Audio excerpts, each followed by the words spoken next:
fléchettes. On va s'intéresser au Paris Saint-Germain, J-16 avant la finale. L'âge des Parisiens. Oui, les Parisiens, cet âge moyen, on sait que c'est une équipe très jeune. Et bien regardez, l'âge exact, c'est 24 ans et 133 jours, ce qui en fait la deuxième plus jeune équipe en finale de l'histoire derrière l'Ajax en 95. À l'inverse, l'Inter, avec ses 29 ans, 192 jours, est la quatrième équipe la plus âgée en finale, après les 2000 ans, 2005-2007, et la Juve en 2017. Bah là, clairement, on est contre la jeunesse face à l'expérience. Alors, cette jeunesse du PSG, qui certes les a portés en finale, c'est une force ou une faiblesse? Regardons vos ardoises. Triple force à ma droite. Je suis force bleue, je suis force jaune. Bon, très bien, vous connaissez. De l'autre côté, faiblesse pour Olivier Bossard, force pour Olivier, force pour Cancan, pour Candice. Olivier, je sais pourquoi il dit force. Parce qu'Olivier, maintenant, on commence à le connaître, notre Olivier Rouillet. Olivier Rouillet, il a un chouchou, messieurs, dames, dans le football mondial. Les fléchettes, c'est pas lui de commencer? Ah oui, c'est vrai. Heureusement que vous suivez. Ça sert à rien de se lever. Hein. Mais oui, mais c'est le seul qui me met faiblesse. Oui, allons-y. Donc en fait, comme c'est le seul qui me met faiblesse, bon, je vais revenir sur ce que j'ai dit. On a passé un bon moment de télé et de fléchettes, et vous ne commencerez pas, Olivier. Je suis désolé, je suis un enfoiré. Voilà, c'est comme ça. Donc Olivier Rouillet, votre chouchou, c'est Joao Neves, et donc c'est pour ça que vous mettez force, j'en suis sûr. Ah non, non, c'est pas que pour ça. C'est parce que, oui, non, mais entre autres, mais je trouve que la force, la jeunesse, ça vous fait perdre, ça vous donne l'envie de faire des choses extraordinaires, ça vous donne envie de vous battre jusqu'au bout, ça vous donne envie de créer des choses, d'être, comment dire, percutant, généreux. On est avec un entraîneur comme Luis Enrique qui, lui, est expérimenté. Ça, pour le coup, il a gagné. Hein. Il est expérimenté, mais je trouve qu'il a su les galvaniser, il a su les mettre en confiance, il a su... Oui, mais une finale, c'est à part. Ouais, c'est un événement... fou. Bien sûr que c'est un moment fou, mais justement, tu peux peut-être effectivement être un tout petit peu perturbé tout au début, pendant 2-3 minutes, mais après, cette peur, elle s'en va.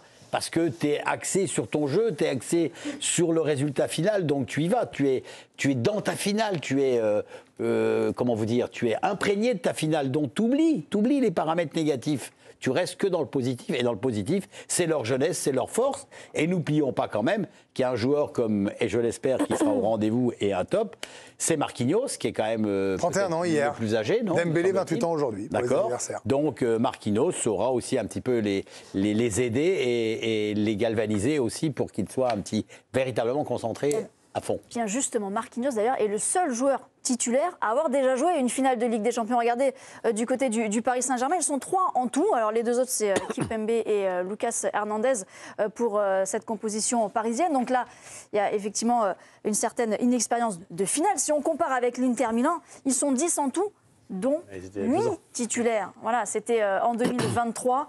Les 2 suivants, c'est Benjamin Pavard et Matteo Darmian. Donc là, en revanche, en termes d'expérience finale aussi, gros avantage à l'Inter. C'est Thuram à la place de Lukaku et Sommer à la place de Nana. Voilà, grosso modo. Il y avait Dzeko. Et Dzeko, c'était ça. Puis Bissek qui est nouveau ici. Là, vraiment, Candice nous montre des configurations assez incroyables. Il y en a un d'un côté et tous les autres là-bas sont expérimentés. Ambre, cette jeunesse-là du PSG, même en finale, j'insiste, sur la pression, sur l'envie, ils seront par exemple, bien préparés, bien mis en condition par Luis Enrique, ça peut faire oublier leur inexpérience à ce niveau-là? J'ai aucun doute sur la préparation mentale du staff de Luis Enrique qui en fait un axe, la psychologie vraiment important durant tout au long de la saison. Là, c'est la cerise sur le gâteau. Mais moi, je pense que surtout, l'ADN vraiment du jeu de Luis Enrique, autant sur le plan tactique que managérial, c'est que ces hommes donnent tout pour lui.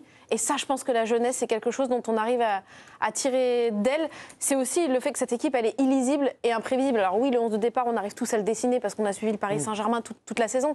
Mais on n'arrive pas à savoir où est-ce qu'ils vont évoluer, sur quelle zone du terrain. Ils dézonent tous, ils ont un volume de course énorme, ils ne font que permuter.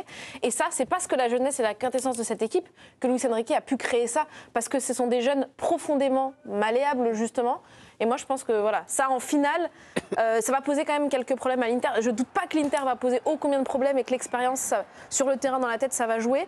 Mais je pense que la vraie force, la jeunesse, la polyvalence de cette équipe, ça va être un atout que l'Inter n'a pas. Alors, Karim, je vous fais une proposition. Ouais. Tout bien, tout honneur. Vous pouvez continuer comme vous êtes aussi sur la force de cette jeunesse, ou écouter Olivier Bossard, décidément, ça me perturbe de du côté. Olivier Bossard nous dire que c'est une faiblesse et essayer de le contrer. Je vous laisse le choix. Je vais être seigneur et je vais laisser Olivier enchaîner. Non, c'est que vous avez derrière bien, complètement le casser. Voilà, merci d'être complètement honnête. Babos, c'est à vous. Oui. J'avoue que j'ai un petit peu de mal à comprendre comment est-ce que ça pourrait être un avantage alors qu'en face, on a 8 joueurs qui ont déjà joué cette cette finale de Ligue des Champions, on l'a dit, une finale, c'est quand même pas n'importe quoi. Et en fait, je trouve que le PSG était presque pas programmé, en tout cas ce PSG-là n'était pas programmé pour arriver aussitôt en finale de Ligue des Champions, ce qui est tout le contraire de cette Inter-là qui arrive en fin de cycle et qui est exactement là où elle devrait être. Ça fait un long moment que ça monte en puissance.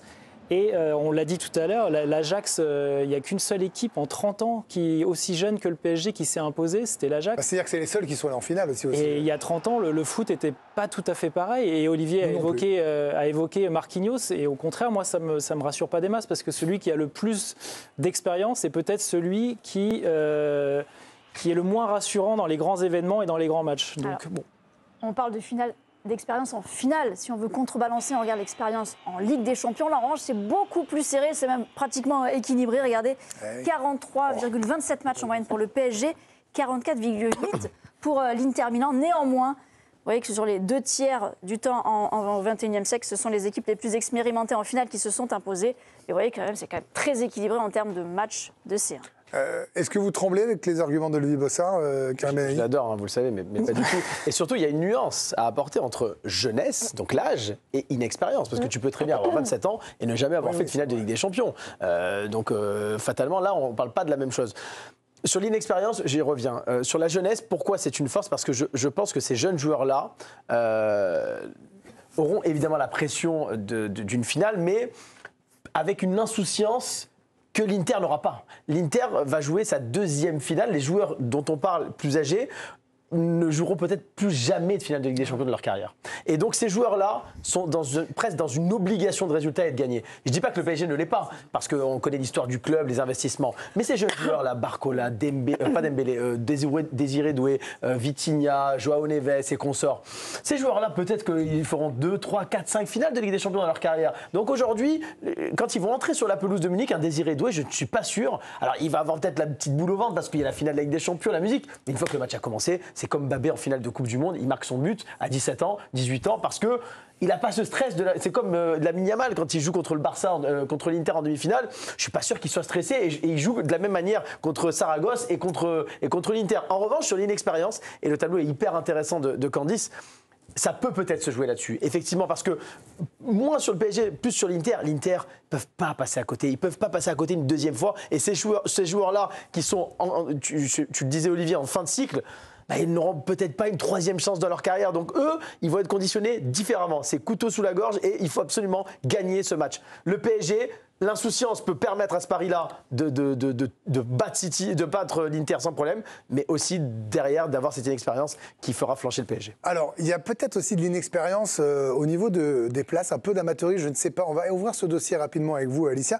Moi, je vais saluer mon pote Christophe, un ancien collègue qui est un supporter du Paris Saint-Germain, qui est abonné de longue date, qui fait beaucoup de déplacements, qui les suit depuis 25 ans d'abonnement, qui n'a pas été choisi par les premiers rangs. Vous allez tout nous expliquer. Il m'a donné une liste. Loïc, Yuri, Momo, Olivier, Eric, tous ils se sont mis dans un collectif pour essayer de récupérer des places. Expliquez-nous tout. Oui, frustration et grosse colère chez les supporters du Paris Saint-Germain, privés de finale de Ligue des Champions. Alors ce qu'il faut savoir, c'est que 18 000 places ont été prévues pour les supporters parisiens. Plusieurs vagues de vente de billets réservés aux abonnés ont eu lieu. Une première vague censée avantager les abonnés les plus assidus a eu lieu entre vendredi et lundi dernier. Certains ont eu 2 places, d'autres une seule. La deuxième vague, c'est la deuxième vague ouverte mardi qui a posé problème et qui a tourné court. Les places restantes se sont envolées en quelques minutes seulement, laissant de nombreux supporters sur le carreau. Le club aussi a décidé d'inviter tous leurs salariés, les partenaires et les familles des joueurs. Donc il ne restait a priori que quelques milliers de places à la vente sur cette deuxième vague. Et la troisième vague de vente, initialement prévue fin de semaine, elle n'aura pas lieu.